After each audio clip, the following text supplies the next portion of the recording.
Mesdames et messieurs, c'est l'heure donc de l'invité du Grand Journal et nous prenons la direction du Sénégal où nous allons donc vous l'annoncer plus tôt tout à l'heure. Le président Bassirou Diomaye Faye a fait savoir que la France allait devoir fermer ses bases militaires dans le pays.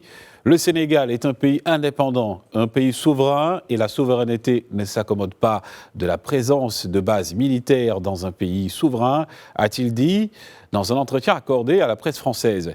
Et pour revenir sur donc les grandes lignes de cette déclaration de Bassirou Diomaye Faye, nous retrouvons à Dakar notre correspondant Daouda Sow.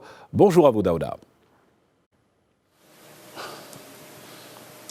Oui, bonjour Ababakar Tunkara.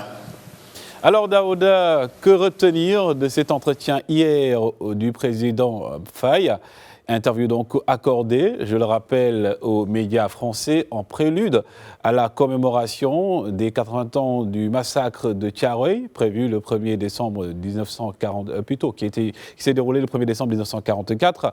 Aujourd'hui, que pouvons-nous retenir donc de ce discours ?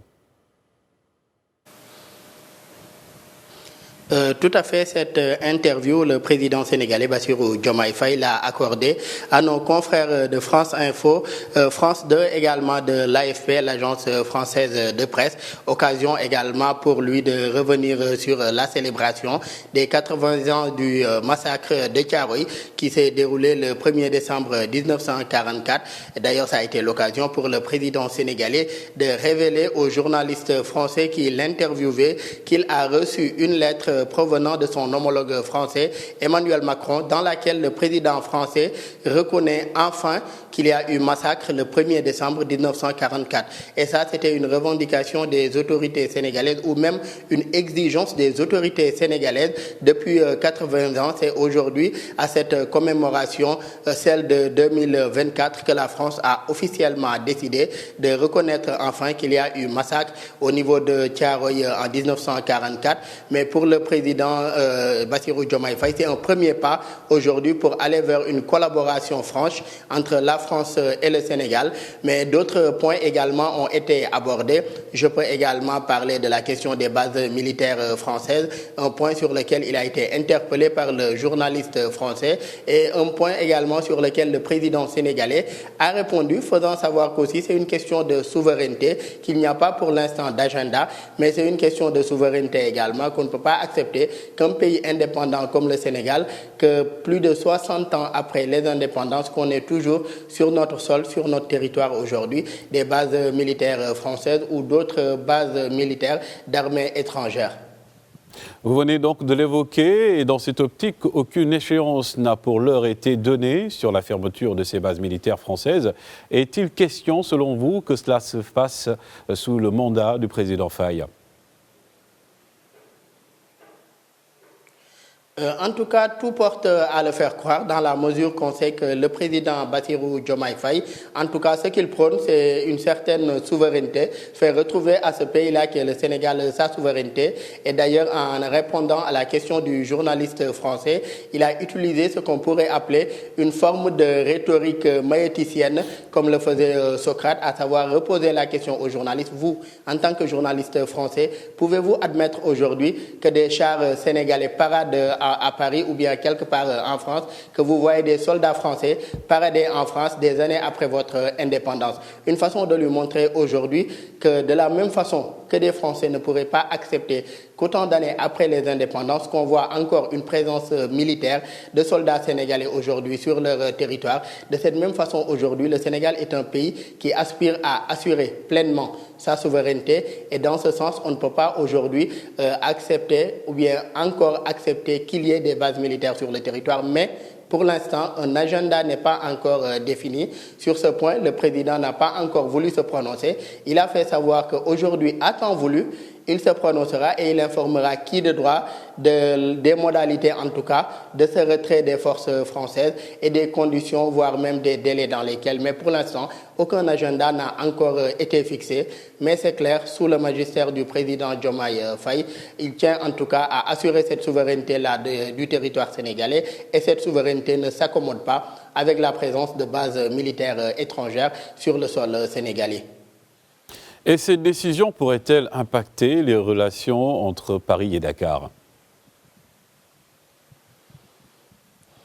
Je ne pense pas. Je ne pense pas que cette décision puisse avoir des impacts sur les relations, dans la mesure où la France, si vous faites le constat, depuis les coups d'État qu'il y a eu dans les 3 pays du Sahel, les 3 pays de l'AES et les conséquences qui en sont survenues, la France avait commencé en tout cas à revoir le déploiement de ses troupes en Afrique, surtout dans cette zone Sahel.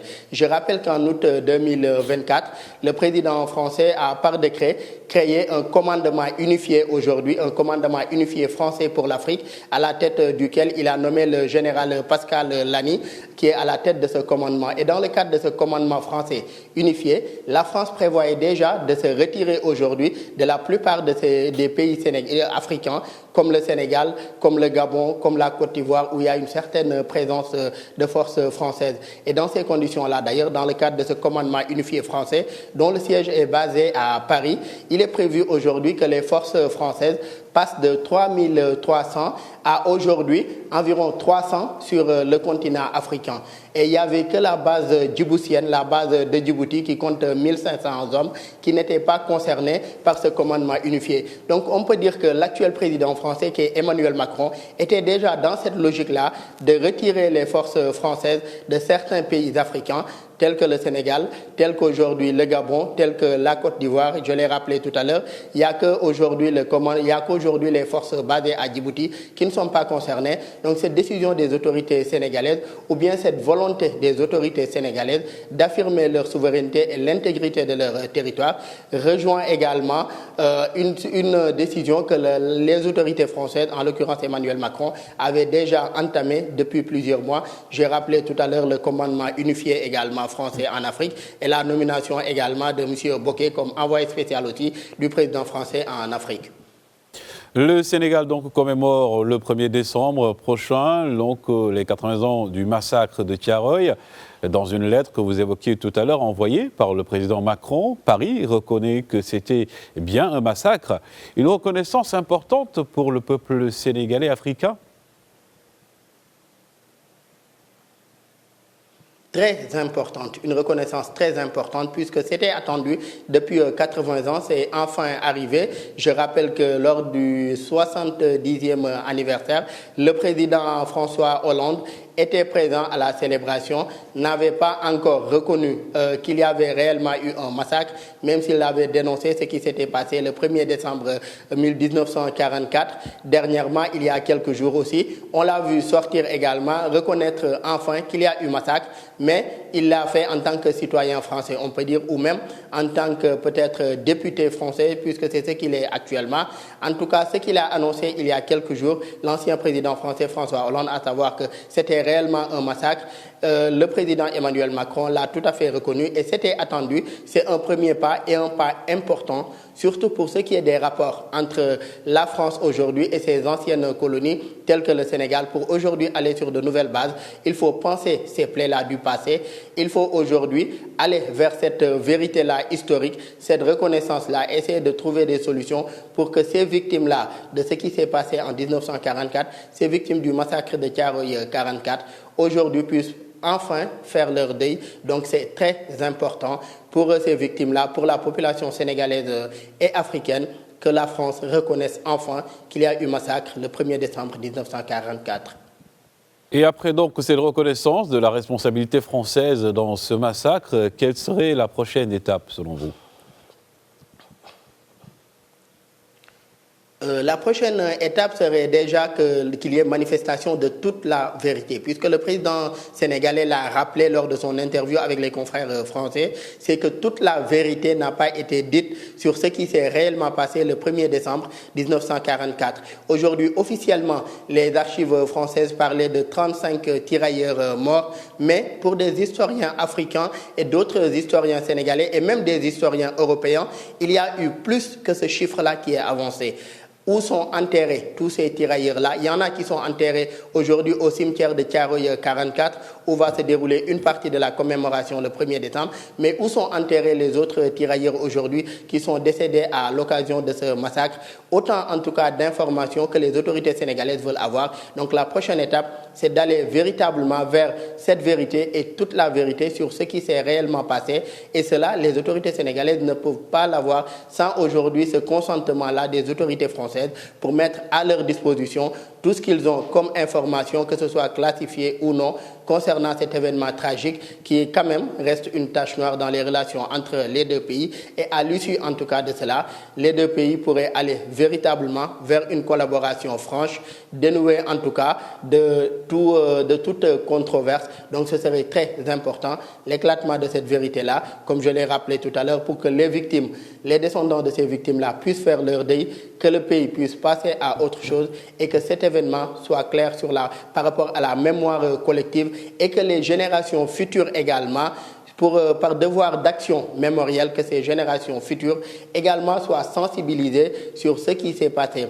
à cette époque-là, pour également connaître leur histoire par rapport à ce qui s'est passé le 1er décembre 1944. Vous avez parlé d'éclairage, vous allez parler également de deuil, mais il y a également la question de l'indemnisation, parce que le président Diomaye Faye en a parlé hier en utilisant le terme, je cite, pécule. Aujourd'hui, doit-on également s'attendre à ce que le Sénégal demande à la France d'indemniser toutes ces victimes, après bien évidemment que lumière sera faite sur ces cas? Il va de soi que ces victimes soient indemnisées, mais avant l'indemnisation, il faudrait au moins identifier toutes les victimes. J'ai rappelé tout à l'heure qu'il n'y a que 35 officiellement que la France avait annoncé. Pour certains historiens, c'est 10 fois plus que ça. Aujourd'hui, il faut d'abord identifier toutes ces victimes concernées, les descendants de ces victimes-là, pour arriver à cette indemnisation, puisque ce qu'ils réclamaient en cette date, c'était leurs droits, c'était des arriérés de salaire et certaines indemnités qui leur étaient dues. Je rappelle qu'il y a quelques mois, le président français avait décidé d'accorder le titre mort pour la France à 6 tirailleurs sénégalais, ce que certaines autorités sénégalaises n'avaient pas apprécié, en l'occurrence le Premier ministre Ousmane Sonko, qui avait rappelé que ce n'était pas à la France aujourd'hui de décider de qui était mort pour la France ou pas, dans la mesure où ceux qui étaient morts à l'occasion à cette date-là étaient beaucoup plus nombreux que 6 aujourd'hui tirailleurs. D'où aujourd'hui l'importance de l'identification de ces victimes et de leurs descendants pour en arriver à cette indemnisation-là, à ces pécules qui leur étaient dues et qu'ils revendiquaient en la date du 1er décembre 1944. Le 1er décembre, donc, un jour aussi que le président Diomaye Faye et son gouvernement veulent immortaliser dans les annales de l'histoire du Sénégal, mais également de l'Afrique. À quoi peut-on s'attendre par rapport également aux événements à venir pour ce 1er décembre prochain, Daouda Sow? Déjà par rapport aux événements, le 80e anniversaire du massacre de Thiaroye est très important et tient à cœur les actuelles autorités sénégalaises, le président Bassirou Diomaye Faye, son premier ministre Ousmane Sonko et leur gouvernement. Il y a en tout cas une liste de programmes prévus à cet effet. Aujourd'hui, il y a la commission technique en tout cas de la commémoration des 80 ans qui a eu à rencontrer la presse pour aujourd'hui échanger avec eux sur ce programme. Le 1er décembre, coïncidant avec la date de ces événements tragiques, il y a aujourd'hui le dépôt de gerbes de fleurs prévu au cimetière de Thiaroye 44, ainsi que d'une cérémonie solennelle aujourd'hui pour se souvenir de ces victimes et de ces événements tragiques. D'ailleurs, à cette cérémonie était annoncé le président français, mais finalement, pour des raisons d'agenda, il sera représenté par le chef de la diplomatie française, qui a d'ailleurs confirmé l'information sur son compte X. Il y a également un colloque international prévu à l'université Cheikh Anta Diop de Dakar et d'autres activités prévues en tout cas du 1er au 4 décembre 2024. Une façon en tout cas de se rappeler cet épisode de l'histoire du Sénégal, mais également de réfléchir à des actions mémorielles par rapport aux générations futures pour ce qui s'est passé durant cette période. Je rappelle également qu'il y a un comité chargé de la commémoration qui a été mis en place par le président sénégalais, un comité constitué en tout cas avec de Sénégalais experts dans différents domaines, que ce soit dans l'histoire, dans la sociologie, dans l'anthropologie, dans les relations internationales. Un comité assez diversifié et pluridisciplinaire qui aujourd'hui, du 1er au 4 décembre, sont chargés en tout cas de veiller à la commémoration à travers différentes activités de ce qui s'est passé le 1er décembre 1944 à Thiaroye, à savoir le massacre de Thiaroye 44.